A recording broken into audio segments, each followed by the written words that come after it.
Welcome to Happy Hill, the podcast. We deliver meaningful content to grow your faith, well-being, and lifestyle. Hey neighbor, I'm your favorite neighbor, Jay Murray, lifestyle coach, inspiring others to develop self-worth through leadership applications that will enable them to live in purpose. Welcome to the neighborhood. Happy Hill, the podcast.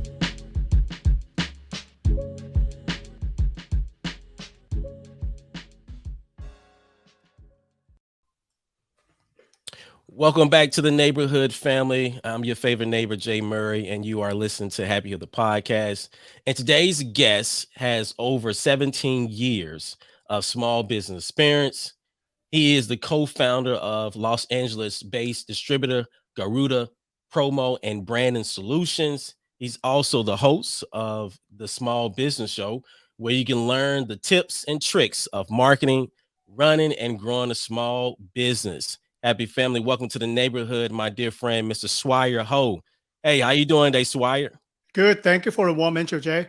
Yeah, definitely, man. So 17 years of small business, in which I'm pretty sure you have so much that you can provide to the audience. You know, we're talking about leadership. This is Happy Hill, the podcast, our fall series, School of Leadership, and this is where we just allow individuals, other thought leaders, to kind of come on and provide their how-tos, their expertise around their leadership journey. So you are also known as the promo guy. Is that correct? Yeah, So because my name's Swire, it sounds easy, right? Once you know how to pronounce it, it's yeah. pretty straightforward. But a lot of people, when they call me, they couldn't pronounce my name. So I also go by the promo guy. So it's easy, catchy, and people can relate to the business. Yeah, definitely. So I guess kind of starting there, I like to kind of learn a little bit about my guests. And again, as we talk about leadership, allow that to be some of the backdrop as we talk about your experiences and how-tos. So tell us a little bit about yourself. Well, bring you all the way back to the beginning, why I started business, right? I didn't have a grand vision. I didn't plan it that way. I actually landed and become an entrepreneur by accident. On the day of my honeymoon, I found out that the company that I worked for at the time went out of business. Oh, Now I'm a wow. newlywed. There's no job. What am I going to do? So I actually, I still had a good time. Just got married, right? Yeah, And yeah. when I came back, what can I really do? I learned a lot of things on my last job as a salesperson. Can I use some of the things that I learned and actually create a business for myself? So I started in Wow. 2003. So next year, I think it's the 20th anniversary, actually. So a lot of stories, Congratulations. good and bad, something really crazy, something really straightforward. And Mhm. there's a lot of looking back now, looking back in what is happening in 2003. Yeah, totally, man. So I guess, and I would love to hear your thoughts about this when you said sales. Because have a sales background. I worked into a loan officer. I was a loan officer. I worked in the mortgage industry. A lot was pretty much selling. Pretty much with talking with your customer, getting them into a good position. Would you say sales was definitely one of your cornerstone type of foundational skills that kind of help you to transfer to other areas? In my opinion, any business that you're in, as my sales coach is asking everyone, in the first day of learning from him, what kind of business are you in? And people start, mumbling about what their business. And he Yeah, said, no, if you're in business, you're in a prospecting business. Because yeah, if you don't have prospect, if you don't have customer, you really don't have any business. So prospecting, being in sales is a great skill to have. Even if you say, oh, I'm in marketing, I'm in customer service, you still need your sales skill to be better, to communicate with your target audience. And how do you really connect with people? How do you pitch, right? An idea to your coworkers or to your boss? Those are all sales skills. And this is something very important that we all should have. yeah, totally, man. It's definitely one of those areas where it has definitely been one skill has been transferable in a lot of different things I have done. Now, you in reading just up on your bio, you started a company before the Garuda promo and branding solutions. So again, going back to your foundation, some of your experiences that you had prior to that. Talk to us a little bit about things that you learn around leadership that you still apply today. I think to me, leadership is about ability that you're able to motivate yourself and also to include others to achieve a goal. So Yeah. it could be as simple as I want to lead a bunch of teenager in a soccer game, or I need to lead a team of 500 employees to achieve a common goal. If you don't believe in the idea of the goal yourself as a leader, then you'll never be able to motivate other people to do certain things. And when we see leaders that are not so good that we can see either on TV or a company that's going downhill, the Yeah. leader itself is actually don't believe in that idea, but they just sit there because they have the title or they have the credentials to be there. But to be able to motivate others, and with a lot of great leaders, especially speaker, that in a speech they could motivate a million people. Think about that. You know, do you think that speaker believe in what he is speaking about? Yeah. Yeah. Totally. I mean, you have to. Sometimes they don't. They just go up there and pretend they like whatever that they're trying to do, but they don't really Yeah. believe in the product. And people can tell, if you see a leader that's very passionate about what they are trying to do, you can get a sense from it, even if you're doing a virtual presentation, or Mhm. if you see someone just on there speaking their annual report as a leader, then you know that they're disconnected. They're just going up there to present the number, and that's it. Yeah, totally. So when you think about leaders and again motivating others, and I think about a book, I believe it's called The Switch, by the Heath brothers, where they talk about different frameworks like directing the writer, kind of showing the path of how to either be motivated or go through a particular change, where if you introduce a new process or a new type of system, right? So when you think about those things of a motivating individuals, talk to us a little bit about like some how to's that you have used to motivate others. That's a good question. And I think that kind of, I would say, I learned more of that from my sales experience because it's also about motivating is you're pitching, right? You're making a Yeah, case for whatever idea or goal you're trying to do to others.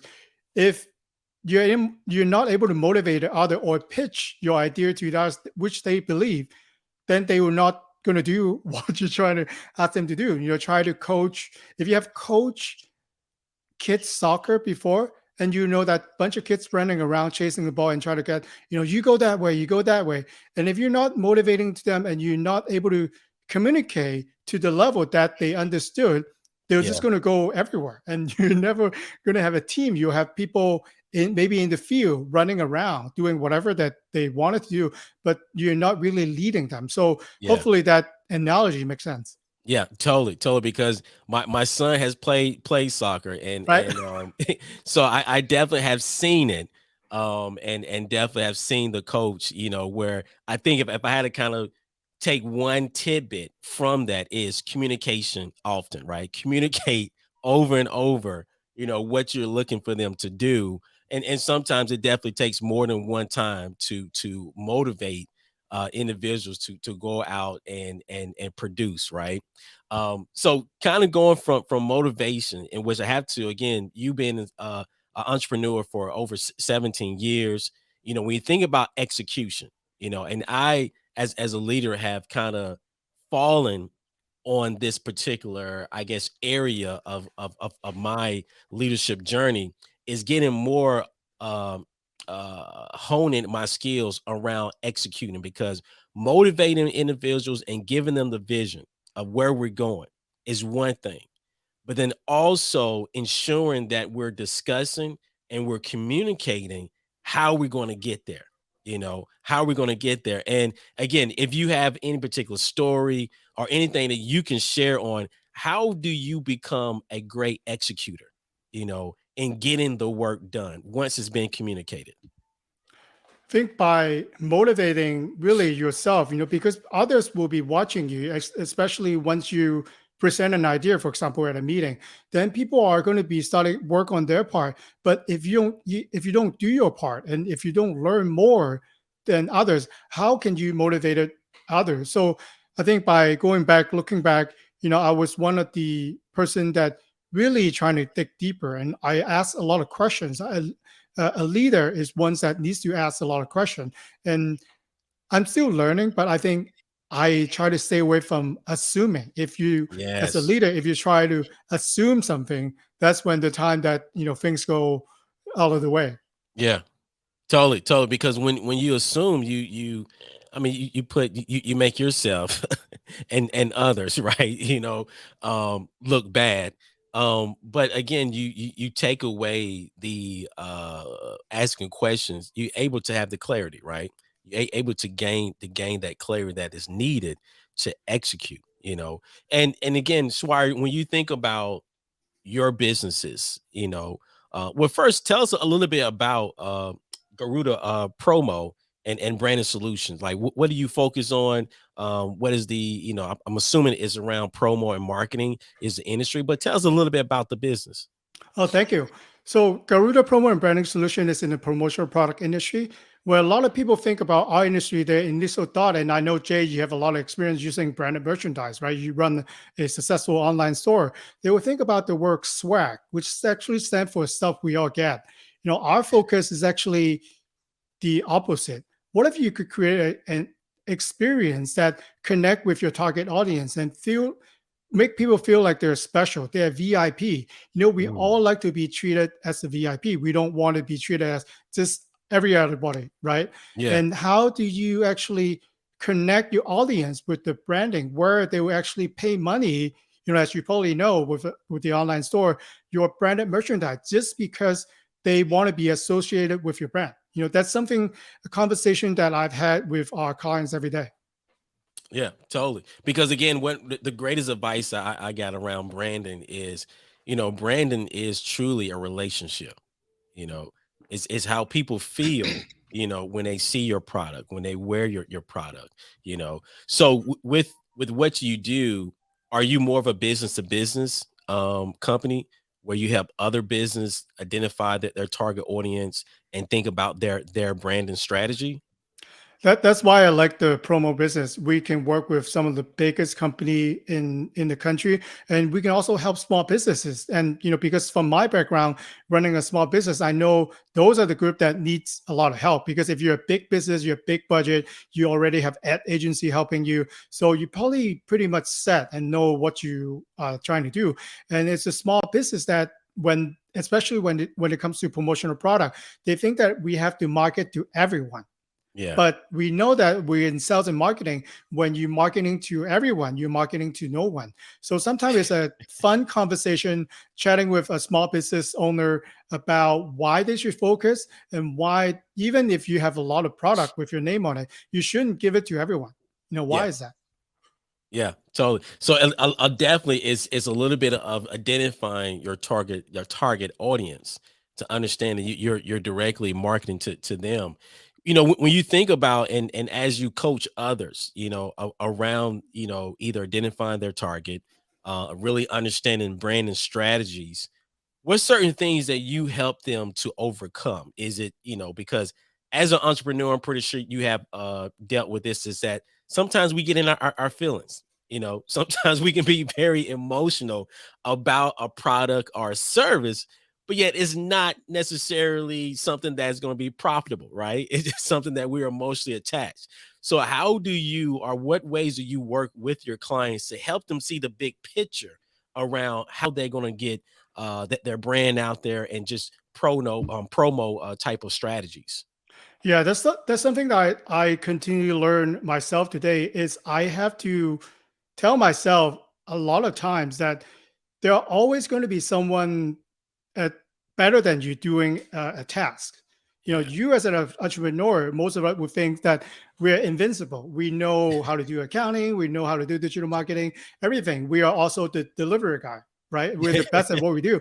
But at some point, as you grow your business, and as I talk to conversation with our client, you have to accept that there are always going to be someone out there who do better job than you do, and there is a price sometimes to pay. There's a fee, right? Yeah, I won't file my own taxes, so I hire a CPA, right, who Yeah. is better doing it than I do, and the money that I pay her is a lot cheaper than if I get a fine from the IRS. So I know that the money goes to her, right? It's happy. So you, as an entrepreneur and as a leader too, you have to delegate tasks, and you have to, if you don't have it within you, you need to know where to look for the talents that you need.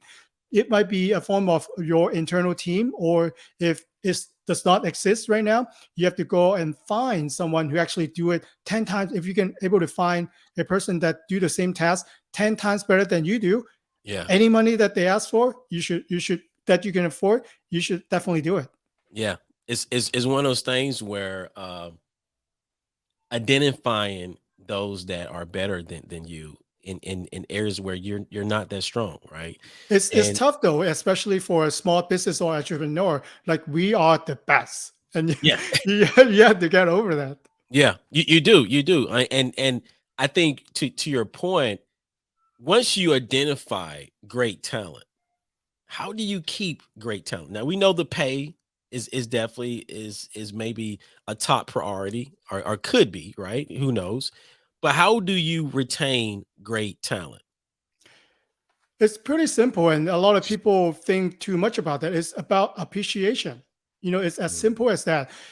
You don't really have to give a fancy gifts. Think about, even you probably know a lot more about this than I do, Jay. When you work with volunteers, when we work with the community, just a small piece of appreciation. Man, you're doing good work today. yeah, Appreciate a pat on the back. Just by showing your presence in front of your volunteer can means that they will come back all the time when they have a free moment, or yeah, they will never show up again because they don't feel that they're appreciated. So if you find the talents that you really needed, let them know that you're happy that they're here. yeah, Let them know that they're being appreciated, and learn to listen. People want to be heard, right? If you are expressing your concern or your feedback to a company or to your boss, and he or she will actually listen to you, do you yeah. feel that you're more being appreciated than you talk to like a big company, a cost center? You know that your message would never get across, and it's just go to somewhere that disappear. Yeah, you're right. You're right, because I have been in those positions where you have put in feedback and it just goes into this black hole, Right. and no one follows back up with you, and I had this thought, and I'm gonna try to articulate it best way I can, but I feel at times, and it's almost where the notion or the saying that we have heard that companies are too big to fail, right? Mm, And I feel at times when we are in this era of scalability, everybody wants to scale, but I think we're coming now into a period where you have to really understand, what are you trying to scale. Now, scaling your business to be more profitable, we understand that. But with scaling to your business to grow it, and grow it at such at accelerated pace, you may not be fully prepared for that. A And two, you may lose some of your authenticity, right? As a business, you know, things to your point, Swire, where you was able to have that direct appreciation with others, right? You was able to display that, you was able to have that personal touch. And I think at times we live, especially, when I think about here in America, we want to be big, we want to be the number one, want to be all this, but sometimes scaling to a period where you don't lose your identity as a business, and I believe you have kind of faced this in your in some of your business that you discuss, I read in your bio, in which things grew too fast, right? And you was able to sell it. So I guess to say all that, how would you say, or what is your thoughts around scaling? And what is your thoughts about growing too fast? And what's maybe some of the obstacles that, as an entrepreneur that just maybe starting out, maybe don't see, right? When you grow too fast, right? What certain things that you had to overcome, and certain things that you advise others when they think about scaling? Thank you so much for bringing it up, because the reason that we sold our first company is my wife has our second child, which at the time it was too time consuming. We don't really have time Yeah. Me and my wife are business partner, by the way, and we're going to be celebrating our 20-year anniversary next year. So business Oh man. partner, Yeah. married for 20 years. So, A but lot then, of leadership yeah, flex. yeah. At that time, it was we don't really have any time available. And our son is getting to elementary school right now. We don't really Yeah. have a lot of time attending events, which is calling a lot of the time. So we determined that we want to be moving forward. How can we do more with less? I know it's not for everyone, and especially if you're thinking about people who have big ideas, big growth, and they want it to be the next Elon Musk, right? They want to have 5 companies that they want to fly private jets. That's fine, if that's you want. But knowing with all those labels, all those acronym behind your title, it Yeah. comes as a price. You know, talk to Elon Musk. Does he really have personal time? Does he can he really go to some of his kids' events, or does he Yeah. really can he spend outside of his own self for a week or 2 weeks? Yeah. Then you have to find ultimately what you wanted to do, and can you actually build your business around your lifestyle that you wanted. So Yeah. I think for us, maybe some people listening will think that he's just small time, but that's what we are trying to do. And I think Yeah. and we're trying to improve that process every day. Yeah. I mean, it's so key because I think, when I think about, far as the pandemic, right, and the lessons learned, right, and that moment of what I call stillness, right, in the moment where I definitely took assess a lot of things, whether it was, emotionally, mentally, spiritually, of just different things that either I was just over consuming, or really just wasn't providing value to me. And I think about now where we're living in, I think, a time where it's okay to reassess, to understand where you don't have to consume everything, right? There's a limit and boundaries that we can put in place to ensure that we protect our peace, our love, our happiness, our families. So I'm definitely really I applaud you for taking that moment to reassess, to understand, like, hey, I need to be here for my son. I need to be here for my child. I need to reassess what we're doing. And if it's not really bringing the value that we have as our top priority, it's not something that I need to be doing. It's not Yeah, that. that's a great point. We didn't give it away though. I sold it. Yeah, yeah, exactly. Let's make you did make a But it's whatever lifestyle that you're trying to do, can you make a profit from it? For example, I during COVID, I actually talked to a lot of business owners from my podcast, from people that I interact with. The number of people that are starting a new business is at all-time high. Maybe you used to have your side hustle. Maybe you used to yeah, have a hobby or side gig. Now it became your business. I talked to a lady. She owns a health spa, and she always complained about the light that is not able to do the way that she likes on a client. During COVID, while her spa is shut down, she actually came up with a prototype of a light. Now she's bringing it into the market where she's sold out for the wow, next 6 months, and it became her main business now, just selling a light that cater to health spa. So a lot of these businesses and stories that are coming on right now past COVID, we're actually going on to what we actually love to do as a hobby. Now we're yeah, doing it full time. And think about how much happier that you will be doing something that you love to do every day instead of going to work and stuck in the office, just hope you get a paycheck and be yeah, done. yeah, yeah. It's definitely my turning point, and I hope he's listening to this, or at least he says that he listens. He's a subscriber. And by the way, go subscribe. We're on YouTube, Happy of the Podcast, as well as go also listen to Swire Ho, the small business show too as well. Okay. But the turning point for me was when one of my good buddies, he came to me while I was in the office. This was, definitely years before the pandemic, where I started really working on my entrepreneur aspirations. He says, like, hey, when you gonna start working on your passion? You've been working on the company's passion for quite some time. And that, I mean, when he said that, it was like almost like a knock in the head that I needed to kind of wake up to my senses, because it was true.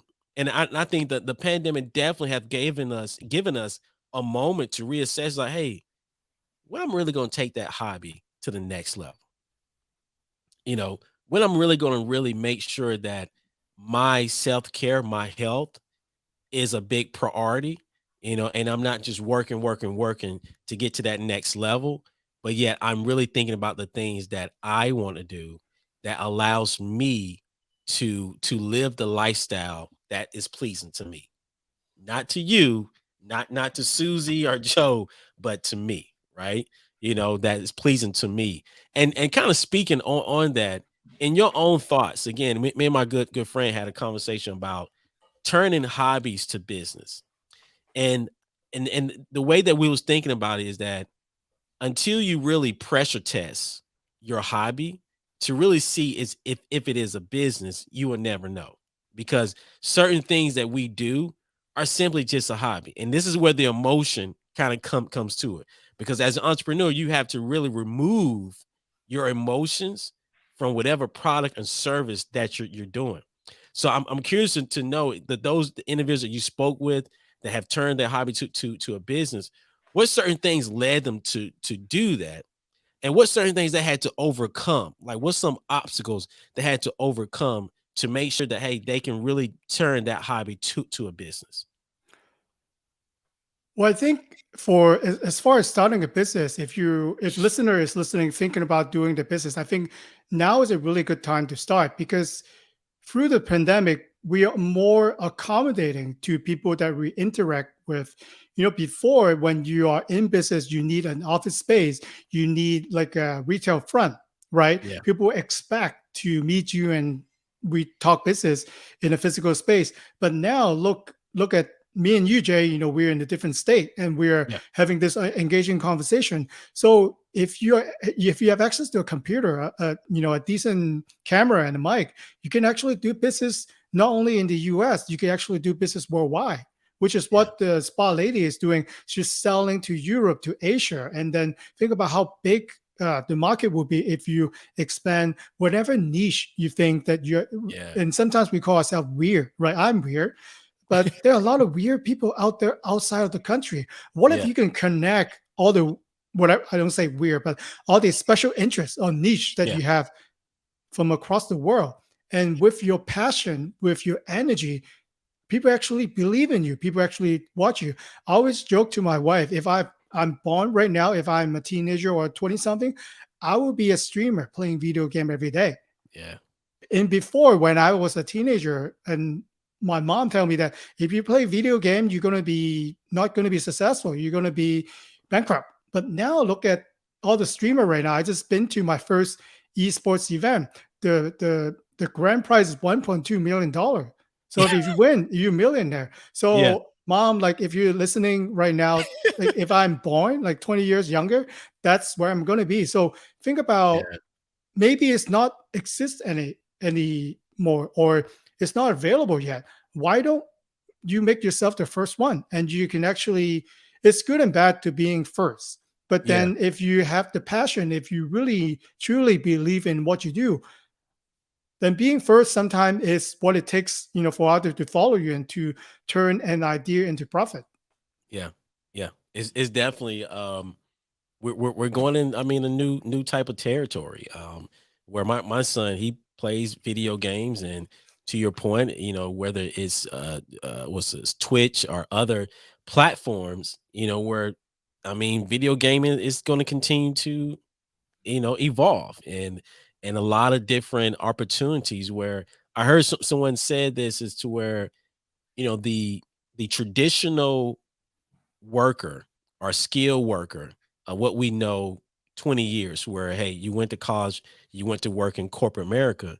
Now, in the next 5 or maybe 10 years, or maybe even now, kids really have the option where, eh, I don't want a 9 to 5. You know, I can really, to your point, I have a computer, I have a camera, I have some other tools and resource and skills, programming, whether it's Adobe or something like that. I can use it and do something else, you know. So it's gonna be kind of interesting to, the next 10 or 20 years, what does the workforce look like, you know, and what other companies are continue to come up, are born out of these, I guess, uncertain times, or times where we're still kind of figuring out, this post pandemic era that we're living in.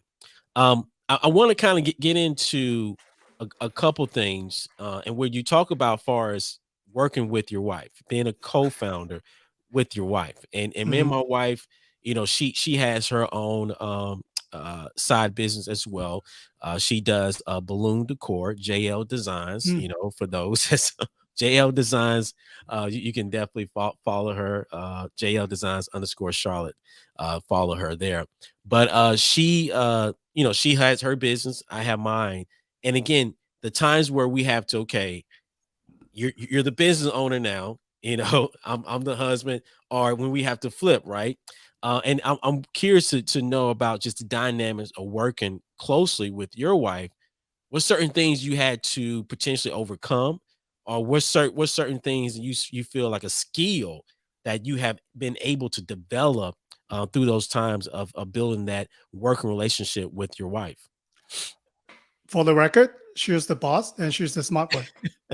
Okay. So Exactly. let's start with that.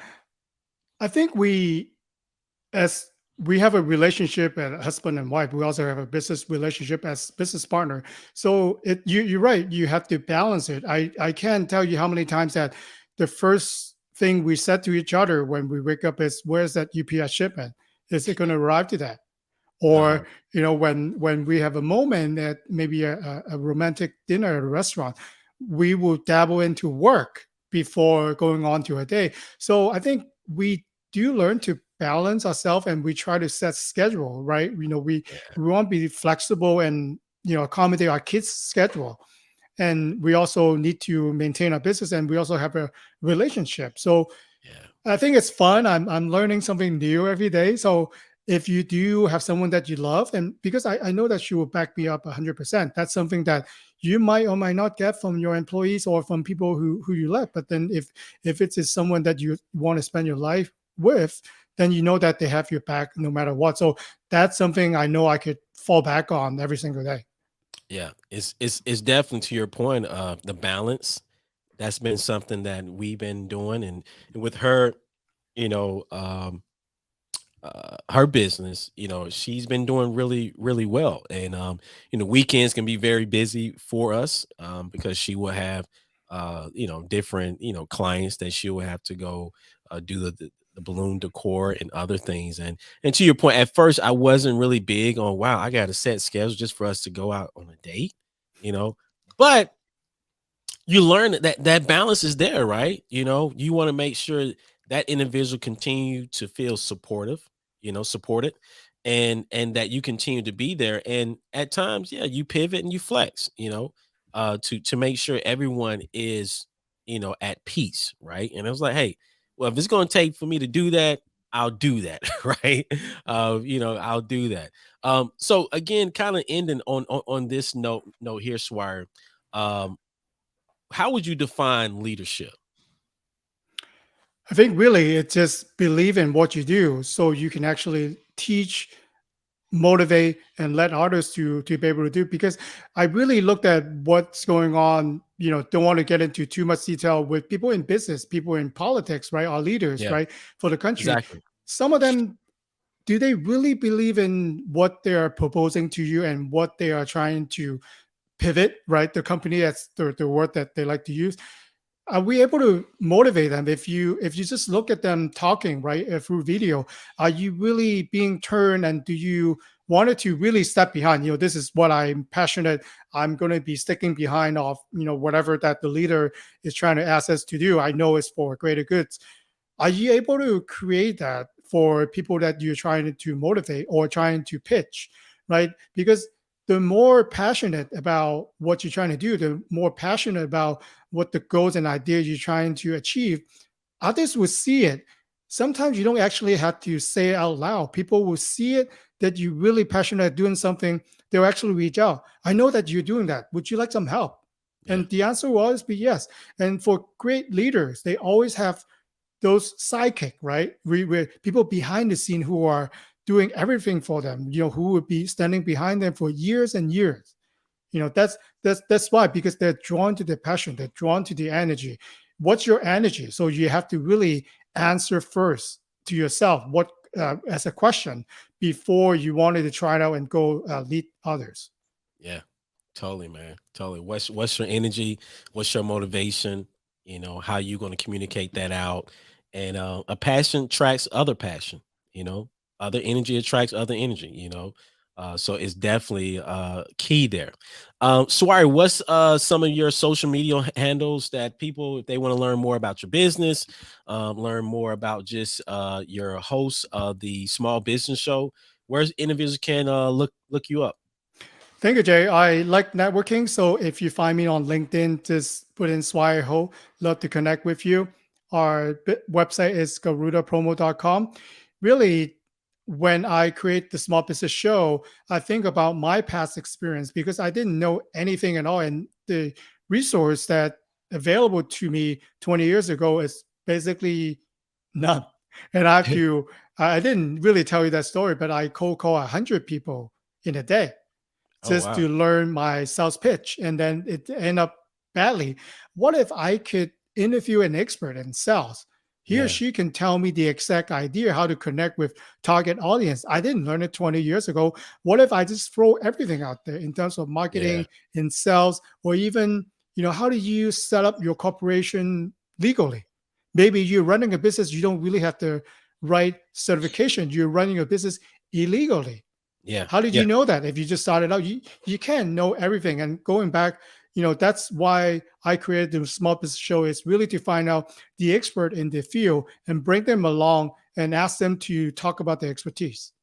Wow, it's such a must. Definitely go support the show, the small business show. And is it on all the major platforms, Wire? All the major platform, and we live stream every Tuesday at 10 a.m. Pacific Standard Time Oh, great, great. Is that on YouTube where you on live stream? YouTube and also on LinkedIn.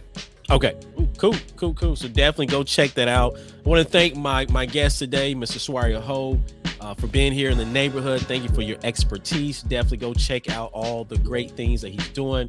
And family, hey, know that you were created for greatness. Okay. So no matter what life brings you, love God, love self, love neighbor.